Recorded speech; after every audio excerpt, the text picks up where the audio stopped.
کیا وجہ ہے کہ ہم عید میلاد النبی نہیں مناتے لیکن یوم پاکستان مناتے ہیں، آزادی پاکستان کا دن مناتے ہیں؟ تو میں اس کی وضاحت کرنا چاہتا ہوں کہ اس میں کوئی شک و شبہ نہیں ہے کہ اس کائنات کی تاریخ میں سب سے بڑا عظیم دن وہ تھا جس میں اللہ تبارک و تعالی نے اس کائنات کی ہدایت کے لیے جناب محمد رسول اللہ صلی اللہ علیہ وسلم کو مبعوث فرمایا۔ اس سے زیادہ عظیم دن انسانی تاریخ میں کوئی اور نہیں جس میں آپ تشریف لائے، لیکن آپ ہی کی تعلیمات اور آپ ہی کی سنت اور آپ کے جانثار صحابہ کرام کی سنت یہ ہے کہ انہوں نے کبھی نبی کریم سرور عالم صلی اللہ علیہ وسلم کا دن نہیں منایا، اور اس لیے نہیں منایا کہ اللہ تبارک و تعالی نے رسول کریم صلی اللہ علیہ وسلم کو اس لیے مبعوث فرمایا تھا تاکہ آپ کی ہدایت کی روشنی سے یہ کائنات منور ہو اور لوگ آپ کی تعلیمات کی اتباع اور پیروی کریں۔ آپ کی ذات والا صفات وہ ہر قسم کی رسمی کارروائیوں سے کہیں بالاتر ہے، اور حضرات صحابہ کرام جو آپ کی زندگی کے ایک سانس کے بدلے اپنی ساری زندگیاں نچھاور کر سکتے تھے، انہوں نے کبھی یہ دن نہیں منایا۔ جب انہوں نے جو کوئی چیز نہ منائی ہو اور انہوں نے اس سے اعتراض کیا ہو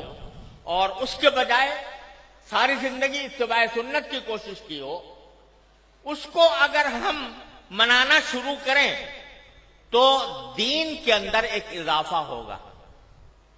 دین کے احکام میں ایک اضافہ ہوگا، اور دین کے کام میں کوئی اضافہ وہ بدعت کہلاتا ہے۔ من احدث فی امرنا ھذا وہو رد، تو وہ بدعت بن جاتا ہے کیونکہ وہ ایک مذہبی معاملہ ہے۔ عید میلاد النبی مذہبی تقریب کے طور پر منائی جاتی ہے، مذہبی عید کے طور پر، عید کا نام اس کا رکھا گیا ہے، اور وہ مذہبی تقریب ہے، اور مذہبی تقریب اگر کوئی شخص مذہب کا حصہ سمجھ کر وہ بنائے گا تو دین میں ایک اضافہ ہوگا جس کا نام بدعت ہے۔ اس لیے ہمارے اکابر علماء کرام نے اس بنانے کا اہتمام نہیں کیا۔ جہاں تک یہ 14 اگست کا تعلق ہے، 14 اگست کے یوم آزادی کا تعلق ہے، یہ کوئی مذہبی تقریب نہیں ہے، یہ کوئی دینی اجتماع نہیں ہے، یہ دینی تقریب نہیں ہے، بلکہ یہ ملکی تقریب ہے، اور ملک کی آزادی کے طور پر، اس کے ایک نشان کے طور پر اس کو منایا جاتا ہے۔ کوئی شخص بھی جو اس کو منانے والا ہے وہ اس کو دین کا حصہ سمجھ کر نہیں مناتا، اس کو مذہب کا جز سمجھ کر نہیں بناتا، بلکہ ایک ملکی تقریب ہے، ایک ملک کے اللہ تبارک و تعالیٰ نے ایک ملک ہمیں عطا فرمایا، اور ایسا ملک عطا فرمایا جس کی تفصیل مولانا عزیز الرحمان صاحب نے بیان کی ہے، تو وہ ہم ایک ملک کی تقریب کے طور پر بناتے ہیں۔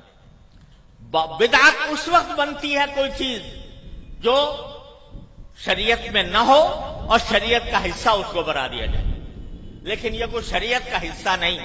یہ کوئی دین کا کوئی دینی تقریب نہیں، دینی عید نہیں، دینی مذہب نہیں، دین کا کوئی مذہبی حصہ نہیں، لہذا یہ ایک ملکی تقریب ہے۔ اور یہ ایسا ہے جیسے کہ اگر کوئی شخص اپنے گھر کے اندر کسی اپنے گھر کی تعمیر ہوئی